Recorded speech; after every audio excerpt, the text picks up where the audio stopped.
sexo, idade, e na maioria das coisas, na maioria das vezes, a odontologia é utilizada, tá? Para identificar, como eu mostrei para vocês ontem, os tipos, pode ser calcular a idade, sexo, raça, tudo. Mas também não se limita apenas na odontologia forense. Essa determinação de saber o sexo pode ser feita também através da anatomia, principalmente na bacia, no quadril. Qual é a principal característica anatômica que vai diferenciar um cadáver, um ossário, no caso, para a gente poder identificar se é um cadáver de um homem ou de uma mulher? A gente só tem o osso, aí no quadril você consegue montar. O crânio ali, você falou? O homem tem chifre. Não. Bacia. O chifrinho ninguém esquece, né? Da bacia, ali na região pélvica. Você só tem aquilo dali, acharam aquela ossada ali interna e ali a pelve está ali. Como é que você sabe que é aquela pelve? Você vai montar aquela pelve ali, como é que você vai saber se aquilo ali é masculino ou feminino? Qual a principal característica? Ângulo, mas o que mais? A bacia do homem, ela é plativeloide, ela é mais circular. E a da mulher, o próprio nome já diz, ela é ginecoide, ela é ovalar. Isso aí é uma das características para poder permitir a passagem na cabeça do feto. Sem contar a própria região sacro-coxígea no homem, o cóccix ele faz ali para dentro como se estivesse fechando completamente, tanto o círculo como aqui. Então você vai ter mais ou menos isso daqui, fechando. Já da mulher, ele é mais aberto, justamente para permitir essa passagem. E uma das características é a angulação, também, como alguém falou, da posição, da disposição do fêmur nas mulheres. Então, aquilo que todo homem adora ver a mulher rebolando, na verdade, a anatomia explica isso.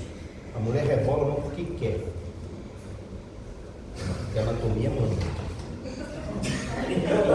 O homem, o fêmur é assim. A mulher, por conta da disposição anatômica, o fêmur dela é assim.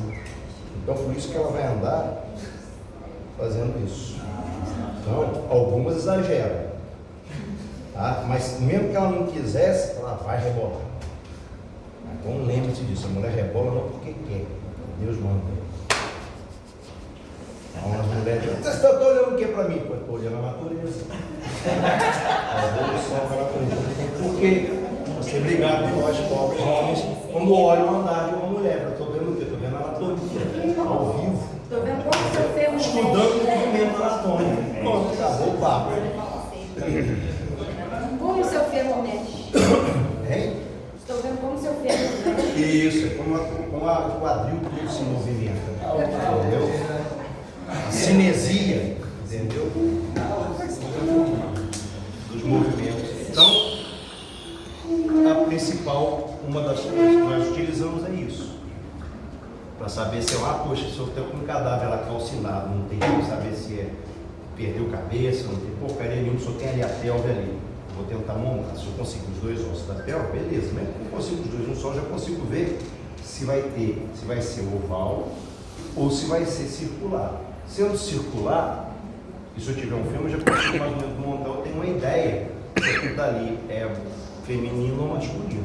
Tá? Obviamente que a gente vai colocar, quanto mais dados nós tivermos com relação a esses ossos, em termos de tamanho, tudo isso aí, para poder tentar classificar se é um cadáver masculino ou feminino. É difícil a gente achar só uma ossada contendo só isso. Geralmente a gente tem mais coisas. Então, geralmente você consegue classificar, você tem o crânio, você tem tudo. Você vai fazer tudo um apanhado geral. E, na pior das hipóteses, como eu comentei com vocês, na dúvida, encaminha para o RICO Antropologia Forense. Aí não saber tudo tem direito de ter a vida passada disso. Tá?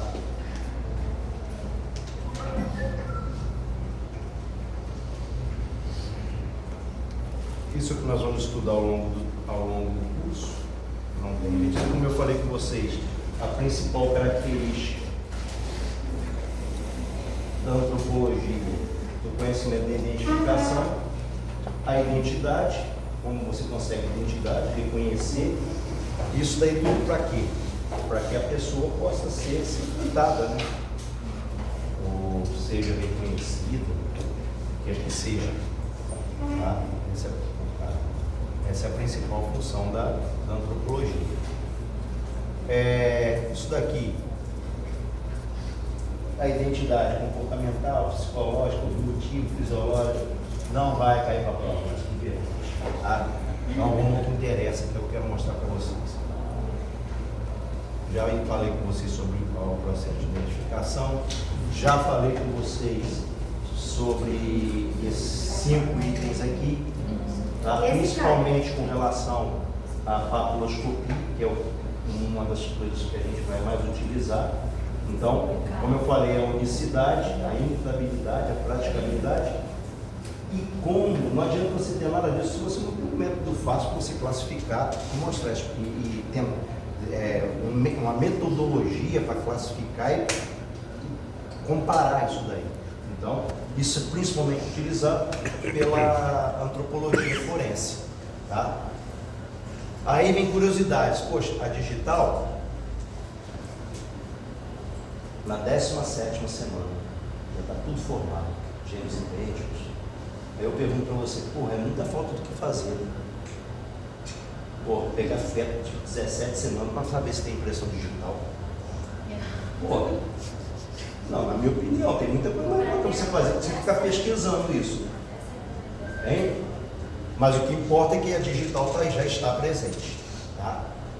Então, eu não sei se eu comentei que aqui vem o processo de identificação, que é o CETIS, que eu comentei com vocês. Esse processo, ele vai identificar, ele vai conseguir, vai tentar pegar em arco, presilha interna, presilha externa, verticilo. Esse negócio está meio para baixo. Mas está aqui, ou não? Não está? E aí, ele vai tentar identificar isso nas digitais. Vai localizar esses pontos, geralmente 12 pontos. A gente consegue fazer até menos, mas geralmente a gente consegue localizar 12 pontos e compara com aquilo que foi coletado do cadáver. Tá? Bateu o do cadáver com o que está no sistema, identificou, sai com o nome. Cadáver que não tem identificação, ou um cadáver que a pessoa não tem, isso pode acontecer, esse pessoal do interior aí, dessas roças bravas, às vezes não tem identidade, então não tem no sistema, não vai se conseguir achar. Legalmente falando, esse cadáver vai ter que ficar 48 horas no ML retido, até ver o resultado, que não tem padrão para confrontar, e aí você vai fazer o quê? DNA. Pega esse material para DNA do cadáver, pega-se o material dos supostos familiares que estão lá requisitando aquele corpo e manda para confrontação, saber se é fulano ou não. Tá? Isso é o que eles vão procurar lá. Aí vai explicando o que é uma presilha interna. Vocês não querem nada de saber disso, vocês vão saber disso tudo que for amanhã. O papiloscopista vai explicar e mostrar para vocês ali, ó, no cache. Então, não tem por que vocês. Daqui não precisa, não vai cair na prova. Eu preciso que vocês saibam que a digital, uma das principais funções que a gente utiliza para identificar um cadáver. E as características que são aqueles 5 itens. Tá? Praticabilidade, imutabilidade, unicidade, classificabilidade e praticabilidade. Tá? Esse é importante. Tem? Está nos slides, não precisa ficar anotando. Para você prestar atenção só no que eu vou falar com vocês. E aí, são exemplos. O que ele vai procurar? Ponto, bifurcação, extremidade de linha, ilhota, confluência. Está vendo ali? A haste, que é um Y cortado. Isso são tudo características que ele vai procurar. E aí nós temos as bases, bateu, encontrou, só que não é assim. Isso daí até parece joguinho, mas não é. Então, lembra da pelve? Eu falei com vocês, da pelve, filho. Olha lá, região sacra, se olha o copo da distância que ele está. Botaram errado, botaram o MIG como pelve feminino. Mas não é, isso é a minha. E ali a masculina, do lado de lá, eles erraram. O biquizinho para o lado de lá e a para cá. Mas hoje virou uma bagunça muito complicada. Não sabe o que é Deixa o link, né? Ah lá, olha o que eu falei com vocês. Predestinado, nós. Tá vendo? Aqui é a mulher. Olha só, olhando de frente. As próprias feições são mais feitas. Tá? Uma característica também que a gente procura para ver a idade de cadáveres, como eu falei com vocês, é com relação às suturas. Nós temos uma tabela de suturas, você também teve curiosidade de olhar, tem uma tabela com as suturas, o desaparecimento dessas suturas, e ali aproximadamente com quantos anos essas suturas desaparecem. Tá? Deixa eu ver se está aqui para mostrar para vocês. Isso daqui eu falei com vocês ontem, mas aqui, sobre as suturas. Então, ó, a sutura sagital e aqui a faixa etária. Tá vendo? O desaparecimento da sutura sagital. Ó. Sutura escamosa, sutura coronal, sutura frontal. Então, ali você tem mais ou menos uma estimativa da idade daquele cadáver. A gente fica procurando isso no cadáver, no dia a dia? Não. Porque quando tem uma ossada, a gente já prepara isso daí, já descreve o que foi visto, se tem alguma fratura, se não tem, e encaminha para a antropologia. A antropologia que vai fazer esse pente fino todinho para a gente. Tá? Mas que vocês saibam que é preciso saber também que existe essa possibilidade de se determinar aproximadamente a idade de uma ossada que você tem no crânio na mão, baseando nas suas suturas e nos desaparecimentos. Como eu falei com vocês, quando você pega um cadáver sem sutura retinho, aquele negócio já tudo liso, provavelmente é bem velhinho. Tá? E aí você vai olhar, se você tiver só com o crânio, você vai olhar os alvéolos dele, você pode ver que os alvéolos são calcificados, ou seja, a perda do elemento dentário foi natural, não foi por avulsão, nada disso. Caiu normalmente. E às vezes você tem a calcificação desses alvéolos, já indica que é já uma idade avançada. Ou seja, o próprio organismo já começou a calcificar aqueles alvéolos, não tem um elemento dentário ainda. Tá? Outra forma de saber a estimativa também são pelos ossos longos, tá? A altura aproximada.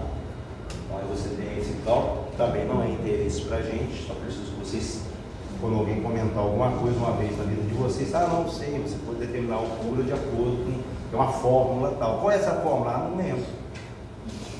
Óbvio, não lembro. Nem eu decoro essa bosta.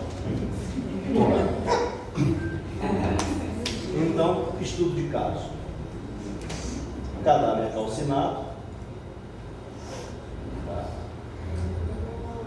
Aí você vai tentar separar, ver se você tem, aqui nesse caso aqui, você não tem genitália. Você vai tentar ver se localiza um útero, alguma coisa ali. Se você não conseguir, vai dissecando e vai dar pele, ver como é que está. Ver o crânio, se tem, posso identificar se é masculino ou feminino. Tá? E aí, o que acontece? Você vai ter firmeza para assinar que é homem ou mulher, o que seja? Para onde que vai? Para a antropologia forense. Manda tudo para lá, eles que se virem. Trabalham uma vez na vida, outra na morte, pô. E ganha mais que a gente. Então, e além disso, o DNA, tá? Que é o que a gente vai quando você consegue pegar isso tudo, ou não conseguiu identificar, eu sei que é um homem, sei que é uma mulher, a família chegou procurando, outra família, então o que vai fazer? Pega o DNA das pessoas e compara com o DNA do cadáver em estudo e vê quem vai bater quem, se é familiar. Aí sim, aí conseguiu identificar. Então, a parte de antropologia, o que preciso que vocês saibam é isso, além daquela odontologia que a gente sabe que vai pegar, como eu mostrei para vocês ontem, e a antropologia, além da identificação do crânio, daquelas partes do crânio, vocês têm a parte de saber de outros ossos, como o osso da bacia, a altura, a estimativa, o crânio, como eu mostrei também, se pode ser caucasiano. A única coisa que eu queria que decore mesmo é aquele negócio que eu falei com vocês, que é o ortognato, mesognato e prognato. Tá? Então, primeira parte de antropologia forense, fim. Não, que acabou agora, não começou bem. Agora vamos entrar na parte de tanatologia. Ué, peguei errado. Vou fechar isso aqui.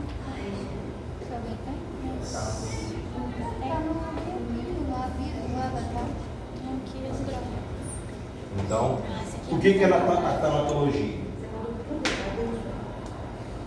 É o estudo da morte. Tá? Então vamos saber ali que é a cronotanatologia, que é o horário que acontece isso tudo. A morte, quando começa, você tem os fenômenos abióticos imediatos, consecutivos, depois parte para os destruidores e depois, por fim, os conservadores. Tá? Então, logo de cara, como uma pessoa, hoje, a classificação de morte é morte encefálica. O coração pode estar batendo, seja, ela vai bater por um tempo, tem que começar a descompassar e você tem que entrar com marcos.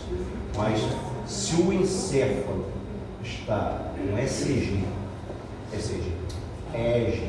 eletroencefalograma, está plano, significa que não há sinais elétricos.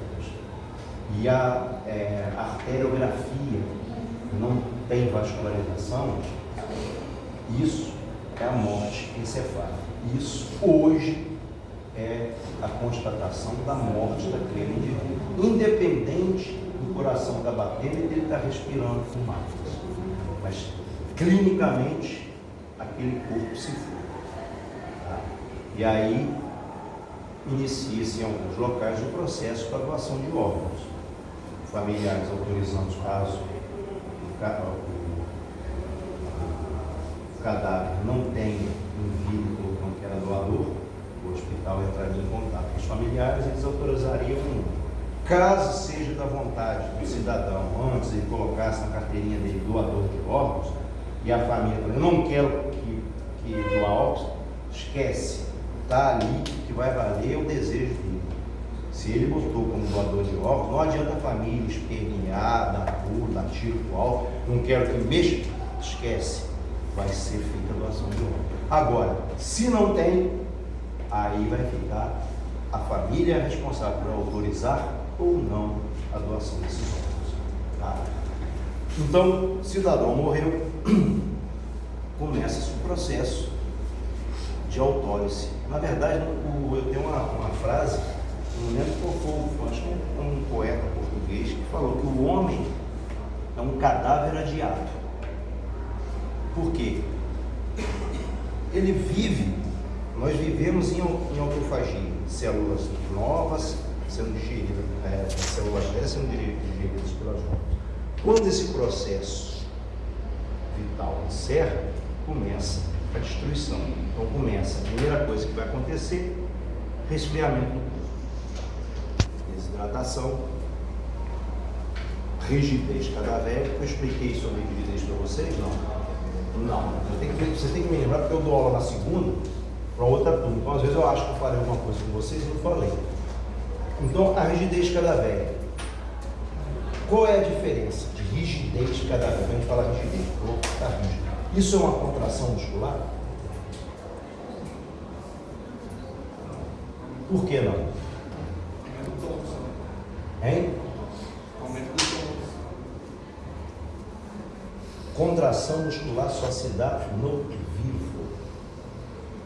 Igual cascata de coagulação. Que a gente vê lá, o sangue coagulado no cadáver é muito coagulado. Ali é fibrina. Cascata de coagulação, o cara tem que estar vivo para coagular. Se o sangue pegou um pouquinho de sangue, botou aquele, como diz o outro, o tanque do sangue talhou, não é coagulação, porque a coagulação tem que estar viva.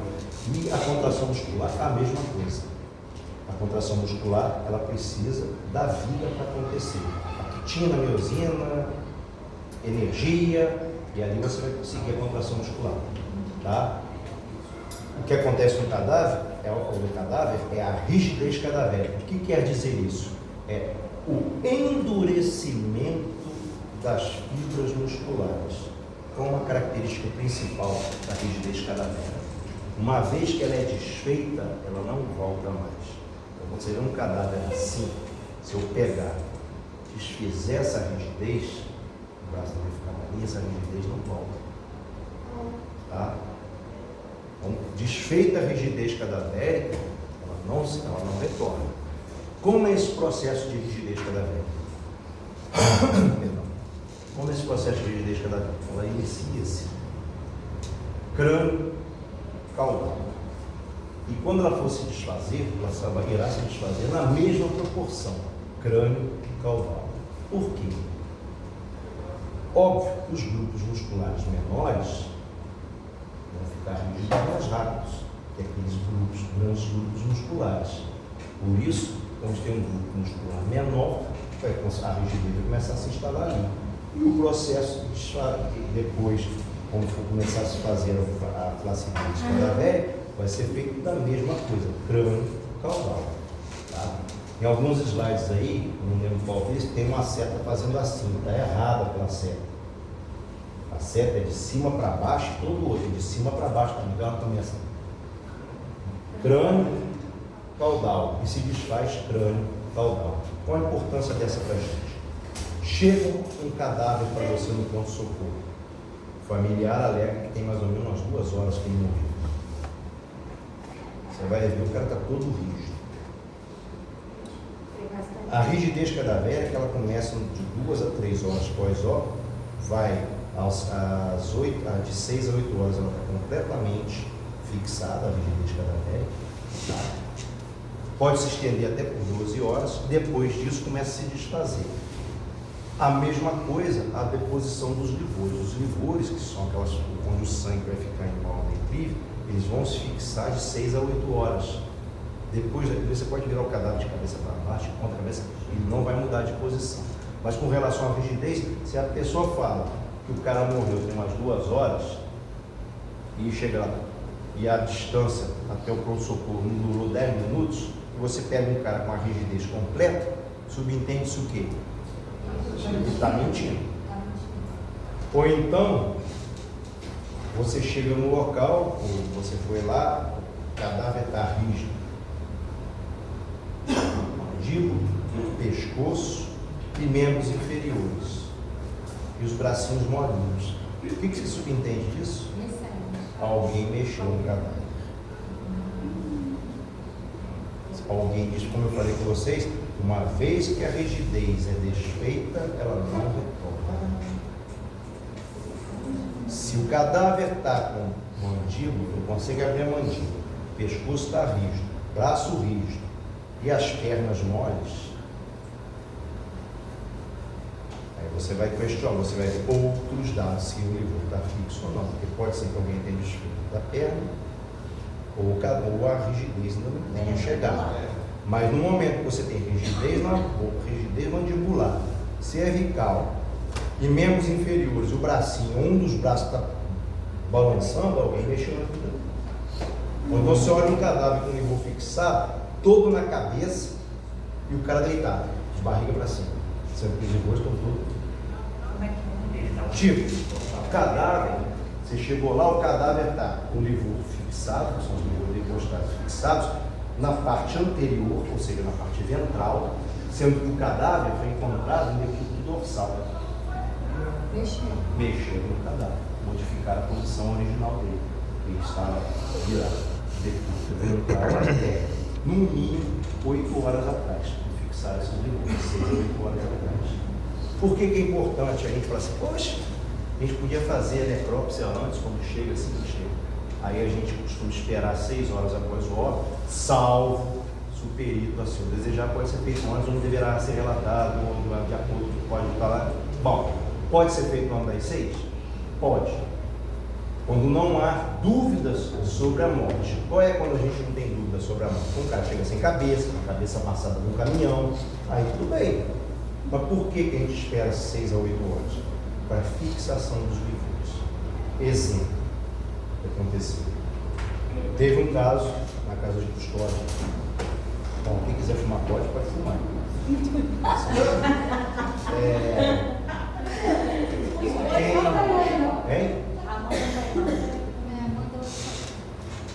Então, na casa de custódia, na época, Covid comendo solto, aí teve um óbito na casa de custódia, o perito criminal foi chamado, todo cadáver proveniente de ambiente prisional é obrigatório ser encaminhado para o Instituto Médico Legal. Independente se causa a morte por tuberculose, se foi velhice, não interessa. Tem que ir para o IML. Por quê? Para livrar o Estado de um processo que a família possa mover. E no momento que você está cautelado pelo Estado, a responsabilidade é do Estado.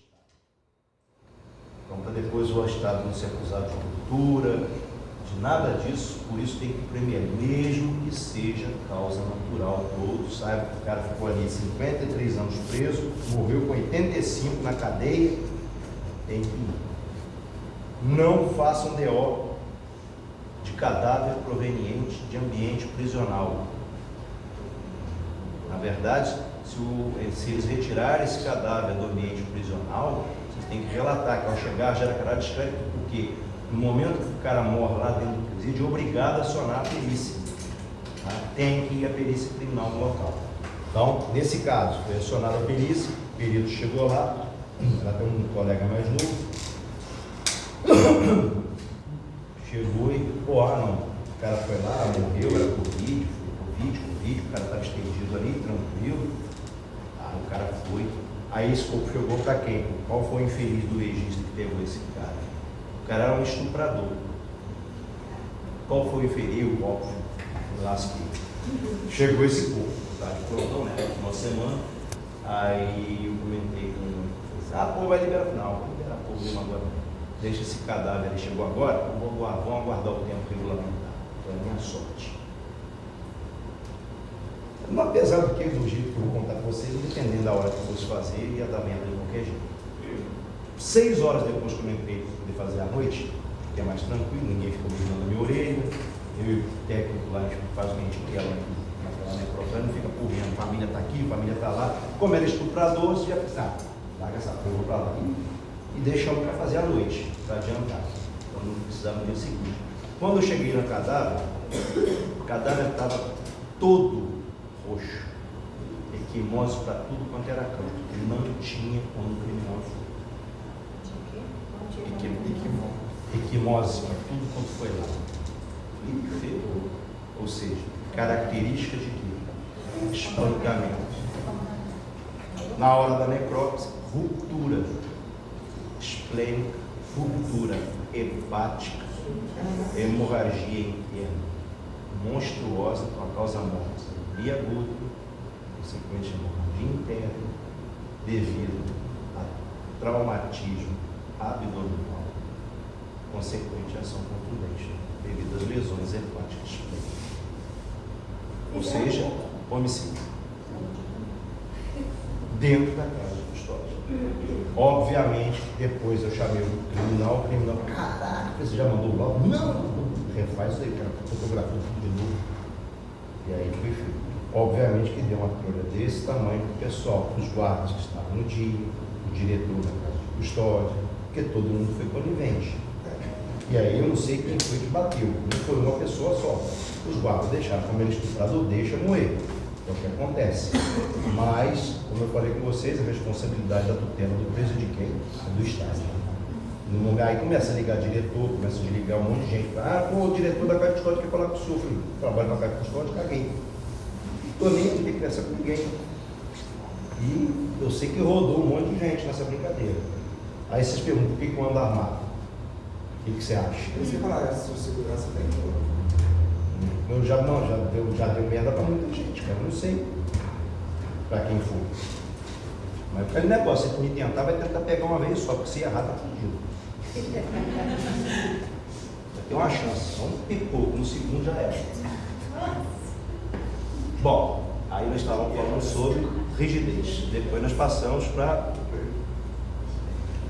livores. Os livores de postagem, a deposição deles, então, ou seja, o sangue tende a ir no declive e ficar ali. Depois dessas horas, de 4, 6 horas, são fixos. Então você pode movimentar do jeito que você quiser, que não vai ter livor. O livor, quando você corta um bisturi em cima do livor, o sangue se extravasa. É diferente da equimose. A equimose não tem extravasamento do sangue, tá? Porque o sangue está entranhado nos tecidos. O livor não, o sangue é depositado no lugar de maior declive quando você faz incisão vai cortar. Nas vísceras, vocês verão também os rigores. No pulmão, dependendo da posição que o cara ficou, vai estar bem mais justo, quase preto aquela posição ali, que daí ele é rigor encostado no próprio pulmão. Tá? O que mais? Então nós falamos sobre a rigidez, então fiquem atentos nos cadáveres que chegam para vocês, nos pronto-socorros da vida. Eu comentei com vocês sobre a obrigatoriedade de vocês saírem do pronto-socorro para ir fazer óbito. Vocês não saiam de jeito nenhum. Exatamente. Então, nesse ponto, localizou, avaliou, viu que não tem nada demais que seja suspeito ou não, tudo bem. Agora, veio da casa de custódia, veio de qualquer presídio, delegacia, de onde quer que seja, comunica a delegacia, não dê declaração de óbito, de forma alguma. A declaração de óbito. Por quê? Num caso desse, se eles falam, é Covid, leva lá não tem nada, o cara vai lá e dá, olha a bomba. E outra, a família vai questionar, mas fulano não tinha Covid, não sei o que, e aí começa, aí vai exumar, vamos supor que tenha fratura. Então, esquece. É presídio, pelo menos aqui no estado do Rio de Janeiro, a determinação é encaminhar para o Instituto Médico Legal. Tá? Isso é uma recomendação nacional. Nem todos os estados adotam, mas no estado do Rio é obrigatório. Espírito Santo, se não me engano, também. Tá?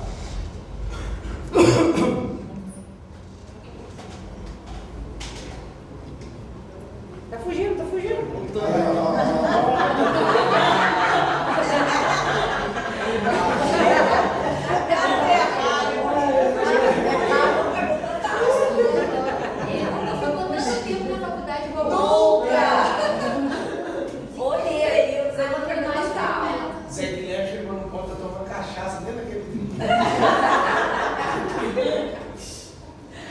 Então, como eu falei com vocês, a gente vai estudar o local, as informações, então o estudo da morte em si. Tá? Ela pode ser natural, súbito, violento, tá? E fetal. Com relação à morte fetal, o que a gente tem que saber se o feto é natimorto ou ele sobreviveu? Juridicamente falando. Não. Então fora. Deixa eu pegar uma mulher desse. Qual o seu nome? O seu? Mariana, vamos lá. Mariana é amante. Mariana é amante do Michel Temer. Mariana engravidou. Michel Temer tem dinheiro pra caralho. Mariana engravidou. Teve o fetinho. Só que o fetinho nasceu depois, a gente não sabe se nasceu morto ou não. Qual a implicação jurídica disso? Saber se é herdeiro. Não, saber se é herdeiro. Se ele respirou, É herdeiro. automaticamente ele respirou e morreu, não interessa. Se ele respirou, você passa a ser herdeiro junto com os filhos do filho. Se ele nasceu morto, acabou. Você levou prejuízo. Sacou, Maria? Então mantém o feto vivo, não esqueça.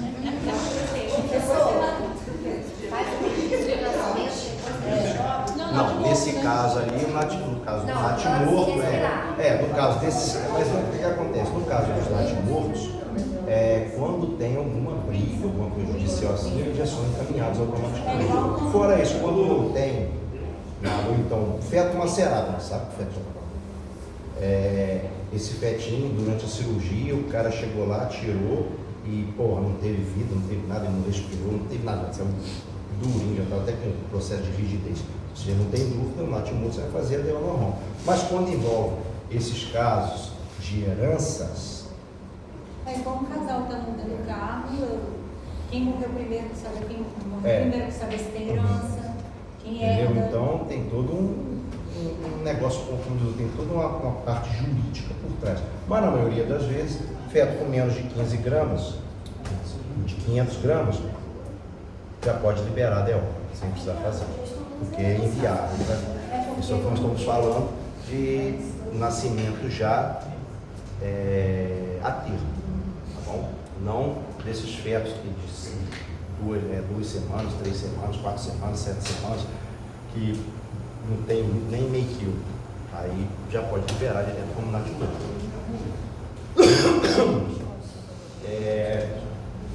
Como é que a gente vai saber se se é o fetinho viveu ou não? Aí entra essa é uma das docimasas que vocês têm que saber, que é a docimase hidrostática de Galeno. Eles têm que saber? Tem docimase hidrostática de Galeno. Quais são as etapas dela? Vai lá, tudo. Tá nesse daqui mesmo que eu estou mostrando para vocês. Calma, eu vou mostrar para vocês ainda. Presta atenção no que eu vou falar. Vocês vão procurar, tá tudo aí nos slides. Não tem nada disso que eu estou falando que não esteja nos slides que estão apresentados para vocês. Não vai ter desculpa. Professor, você não deu tempo. Tá? O que é essa hidrostática? Docimase hidrostática de Galeno. Galeno, todo mundo já ouviu falar. Não? Tá bom, vamos lá. Docimase hidrostática de Galeno. O que é? A gente pega esse feto, pega a parte respiratória desse feto, vamos ter uma bacia transparente, um balde, uma cuba de vidro transparente, e coloca esse conjunto todo ali em cima. Se ele boiar, respirou. Se ele afundou, a priori, não. Aí você vai pegar lá embaixo mesmo e cortar os pulmões e ver se o pulmão vai subir ou não. Se o pulmão não subir, aí você vai pegar os mesmos pulmões e vai picotar esses pulmões. Se algum pedacinho desse subir, ele respirou. Aí, se mesmo assim depois você picotou o pulmãozinho dele, não respirou, não está lá embaixo, você vai pegar todos esses pedacinhos e espremer contra a parede do vidro. Se sair uma bolinha de ar, ele respirou. Qual é a falha desse teste? Infecções, putrefação, pode dar falso positivo. Tá? Assim como a outra técnica, que é a técnica de Breslau, que é pegar o conteúdo estomacal, o estômagozinho da criança, o estômagozinho da criança, você vai anastomosar e colocar também nessa bacia. Se boiou, tem ar, ele deglutiu. Mesmo que se entra em útero, ele deglutiu. E aí vai dar positivo essa. Mas para dirimir todas as dúvidas, se foi positivo e você vê que o feto pode ter algum indício de putrefação pelo tempo que foi feito, você manda isso para a histopatologia. Porque a histopatologia, você vai ter os alvéolos, as células do pulmão, elas são cúbicas. Quando elas não respiram, quando o feto não respirou. Se durante esse estudo apresentar células planas, houve respiração. Aí confirma. Aí você passa a ser herdeiro.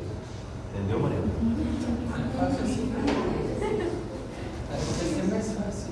Ah, então você tem essa técnica do docimase hidrostática de Galeno, são essas fases, e o Breslau, que é do estômago. E a confirmação derradeira é a histopatologia, onde você vai ver a diferença dessas células cúbicas para células planas. Tá? E o principal do fetal é com relação, infelizmente, a dinheiro. Tá? Então, Isso acontece com você. hein? Um monte de mulher que não quer saber disso, começa a contar para elas. Não, é só da medicina. Vocês fazem. Tá? Então, nós temos o cara.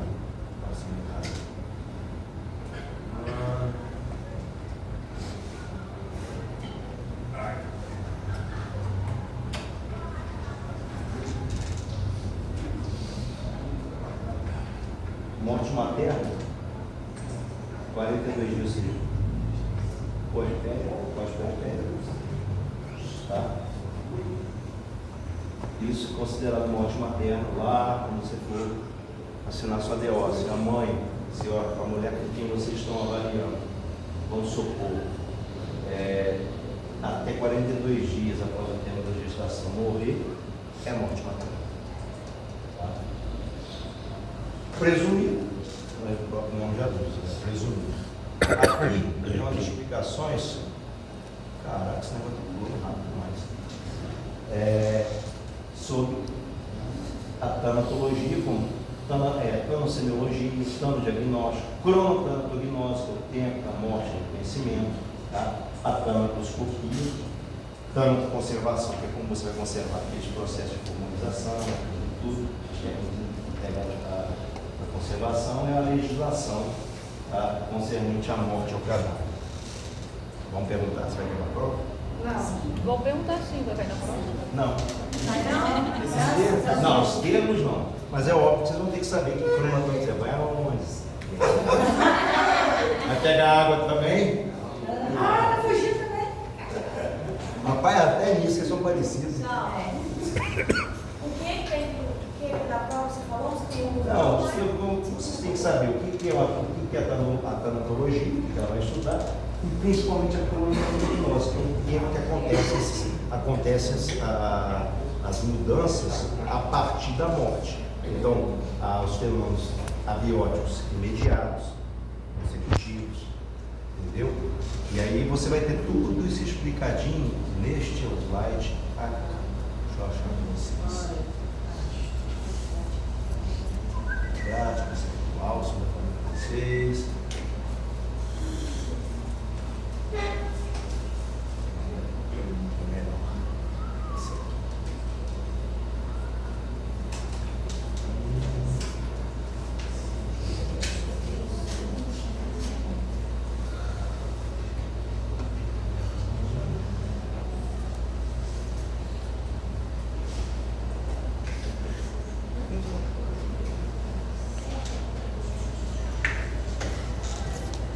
Fenômenos cadavéricos. Fenômenos abióticos, que são imediatos, logo depois os consecutivos, depois os fenômenos transformativos, que podem ser destrutivos e conservadores. Quais são esses fenômenos? Tá? Os imediatos, a gente acabou de falar, cessação de circulação, respiração, os abióticos imediatos consecutivos, desidratação, vigor de hipostase, rigidez cadavérica, tá? Isso aí vai ter um outro slide mostrando o plano paralelo, não tem como vocês confundirem, porque então vai ficar fácil para vocês estudarem. Os transformativos, aí você começa o processo de putrefação. Como é que é esse processo? Um processo de degradação, mancha verde abdominal, já é após 36 horas pós-óbito. Nesse processo de putrefação, no adulto, na maioria das vezes, ele começa por isso pela mancha verde abdominal, na região do seco, tá? No meio do seco, na região ali do secal. Na criança e menor, nos menores, nos neonatos, esse processo de putrefação já é ao contrário, começa na região digestiva ou respiratória, porque a criança não tem bactérias ainda formadas no intestino. Tá? Então esse processo começou ali a formação dessa mancha verde abdominal. Antes disso você teve o quê? A flacidez cadavérica, após 24 horas, flacidez já está cadavérica começa a se instalar. Você começa então o processo de putrefação, formação dessa mancha verde abdominal por 36 horas. Você começa a ter produção de gases por essa fauna, tá? Pela sua própria fauna. Essa fauna, ela vai produzir gases, esses gases vão começar a comprimir vasos, tá? Então, às vezes, você vai ter esses vasos comprimindo e superficialmente você vai ter uma trama vascular. Essa trama vascular é chamada de circulação póstuma de Borneo. Tá? Aí continua-se o processo de putrefação. Em mulheres grávidas, às vezes você pode encontrar um feto na frente, porque os gases vão comprimir aquela estrutura do útero e vão acabar expulsando esse feto. Tá? Então pode ser que aconteça, como pode acontecer durante uma necrópsia, um feto desse ser expulso por conta da putrefação. Nunca peguei, mas pode ser que alguém dê sorte. Continuando o processo, vem a fase, então até agora nós vimos as fases destrutivas. E aí você começa a fase gasosa, o cara começa a tomar uma projeção que a gente chama de boxeador, pressão de boxer. Tanto gás que está aqui, começa aquelas bolhas, aparecer, extrusão da língua, exoftalmia, de gás para fora. Passada essa fase, começa o processo colitativo, ou colipativo, que é desfazer a carne. Essa fase pode durar até 3 anos, dependendo de onde o cara está, de doença, N fatores podem evoluir para isso, para antecipar ou atrasar. E ali, depois de 3 anos, processo de esqueletização. Tá? Aí, nós entramos no método dos processos de conservação. Esses processos podem ser artificiais, a casa artificial, que é o que é? É o embalsamamento. E os naturais, que são a saponificação, a corificação e a mumificação. E o litopédio. Litopédio, calcificação. Litopédio seria o feto calcificado dentro da barriga. Tá? E o feto também, ele pode sofrer o processo de maceração. O feto macerado, quando o feto morre, mas como aquela região ali, aquele local do ambiente estéril, ele não vai ter processo de decomposição. Quando você retira aquele feto, a pele está desprendendo, já está tudo molenga, flácido, aquilo é um feto macerado. Então, a maceração também entra dentro do processo de conservação. Tá? Conservação? Hein? Agora não lembro se é maceração.